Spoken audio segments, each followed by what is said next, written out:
imposé pratiquement de prendre tout ce qu'on fait aujourd'hui et de faire le contraire. Et c'est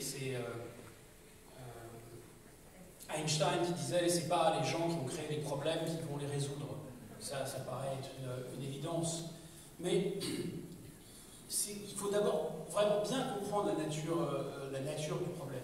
Je crois qu'il y a eu des évolutions, on ne va pas les retracer, on va faire un long speech pour retracer toutes les évolutions sociologiques, la montée de l'individualisme, etc., la permissivité, ce que permettent les réseaux sociaux, etc.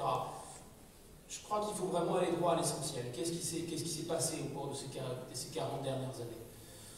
D'abord, une société, elle fonctionne avec des mœurs. On parle de la loi, le rappel à la loi tout le temps. Vous avez vu à l'Assemblée nationale cette jeune femme qui est venue témoigner en hijab. On a dit, mais attention, c'est pas contraire à la loi, c'est pas contraire au règlement. Mais derrière toute loi, derrière tout règlement, il y a des mœurs. Et derrière les mœurs, c'est ce qu'on appelle la morale. Et évidemment, c'est devenu un gros mot. Donc, on voit bien quand même que cette mentalité, celle de mai 68, elle est au pouvoir et elle considère, ce qui est normal en République, tout ce qui n'est pas interdit est autorisé, c'est la liberté républicaine, mais derrière cette déclaration des droits de l'homme, derrière ce qui nous fait être un peuple, il y a des mœurs, il y a des valeurs, il y a des convictions. Et là, on se réfugie derrière les lois, les règlements, en disant, écoutez, si ce n'est pas strictement à la virgule près, ça ne contredit pas les lois, vous avez le droit de tout faire. Ça, c'est évidemment très problématique. Donc, cette histoire de mœurs est très importante. Pourquoi? Parce qu'il y a, peut-être au risque de vous choquer, là, il y a des représentants des forces de l'ordre. Vous, madame, vous êtes une association de femmes, de représentants des forces de l'ordre qui ont été qui sont de plus en plus durement touchés, avec des morts, des blessés graves, tous les ans. Et ça continue, et ça augmente de manière exponentielle. Donc, ce qu'on comprend, c'est que les mœurs ne sont plus partagées par tous. En fait, c'est ça qu'on comprend. C'est pas un phénomène de criminalité, de délinquance, j'allais dire classique. Et longtemps, les sociologues nous ont dit, mais attendez, en réalité, par exemple, les homicides sur le long terme déclinent. C'est faux désormais. Les homicides remontent à la hausse et on a retrouvé des taux d'homicides qui sont ceux du début des années 80, fin des années 70. Donc déjà, c'est faux techniquement.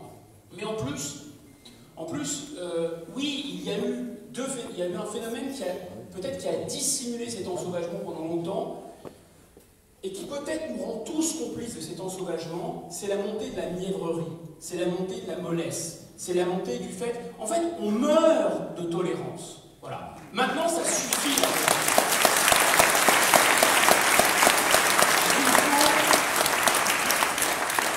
Pas de liberté pour les ennemis de la liberté, disait Saint-Just. Il faut réapprendre à se réarmer moralement et à devenir particulièrement intolérant et totalement intransigeant, non seulement dans l'application de la loi, ça c'est la question du durcissement des peines, de la réforme de la magistrature, etc.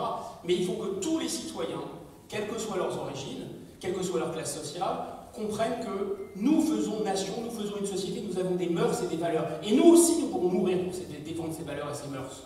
Il y a des mœurs et des valeurs. Voilà.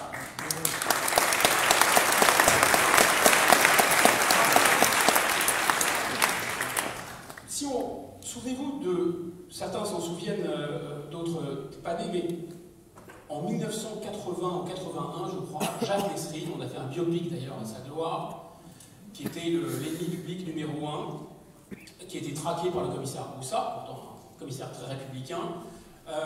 Il avait tué des policiers. Il avait torturé d'ailleurs un journaliste, et on a considéré que cet homme s'était mis hors de la société. Qu'est-ce qui s'est produit? Je crois que c'est Porte de Bagnolet en 1981.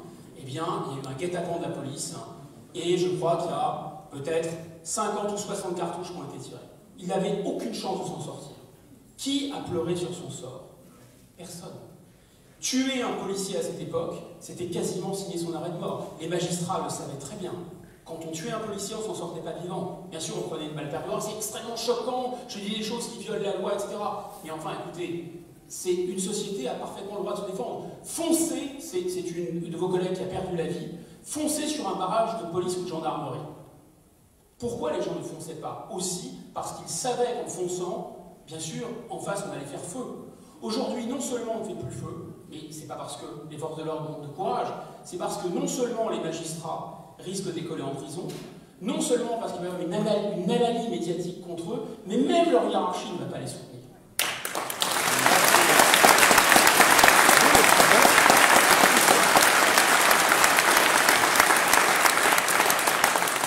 Je répète cette idée, il n'est pas possible d'être tolérant à l'égard des intolérants, des violents, des durs, des brutaux, des barbares. C'est inacceptable. Ça, c'est inacceptable. Et dès qu'on dit ça, on vous renvoie immédiatement à l'extrême droite. C'est très très ironique. Très ironique, pourquoi? Parce que quelle est l'essence même de l'extrême droite? Quel est l'esprit de Vichy? Quel était l'esprit de Pétain? Bien sûr, la lâcheté, la peur et le relativisme. C'est ça qui s'est produit en fait en 1940.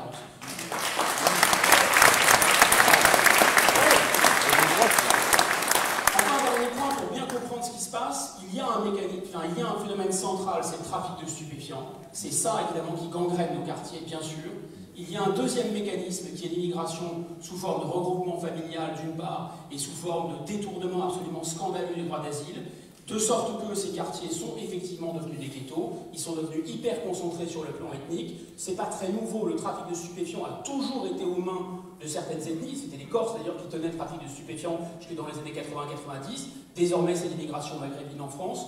Voilà, ça c'est disons une aggravation du tableau par rapport aux mœurs déjà. Pourquoi? Parce qu'en plus, il y a disons que le milieu n'est plus été contrôlé par les politiques. Il y a eu un phénomène d'ampleur du phénomène de criminalité, c'est sûr. Il y a eu l'importation depuis les États-Unis d'une culture du ghetto, du gangsta rap, etc., qui fait que ces jeunes, j'ai grandi dans ces quartiers, ces jeunes ont considéré qu'ils étaient finalement, qu'ils représentaient quelque chose d'extrêmement légitime, d'une espèce de révolte absolument légitime contre l'ordre établi, que les policiers étaient des porcs, des ordures, etc., etc. Tout ça a commencé dans les années 80, 90. Donc cette mentalité du rap n'a a priori aucun rapport avec l'islamisme. Le trafic de stupéfiants n'a a priori aucun rapport avec l'islamisme. L'immigration n'a a priori aucun rapport avec l'islamisme. Mai 68 et cette mentalité absolument délétère n'a absolument aucun rapport avec l'islamisme. Sauf que maintenant, il y a eu l'appropriation d'un territoire avec cette psychologie du gangsta rap et des racailles, de l'ultra-violence, si vous voulez, avec un trafic de stupéfiants qui fait vivre maintenant des quartiers entiers, on le sait. Ils se sont appropriés un territoire et la pénétration de l'islamisme donne une idéologie. De sorte qu'on est quasiment dans une tragédie grecque. Il y a maintenant des morceaux du territoire qui se sont détachés. Ils considèrent que les forces de l'ordre non seulement ils n'ont plus peur, non seulement on n'a plus la peur du gendarme comme dans Guignol, mais c'est le gendarme qui a peur, ça c'est vrai, mais il y a un autre mécanisme. C'est qu'ils considèrent que les gendarmes et les policiers sont une bande rivale. Et ils considèrent qu'ils sont chez eux, et que vous ne rentrez plus chez eux. Et je pense qu'il est temps de dire à ces gens que nous sommes chez nous.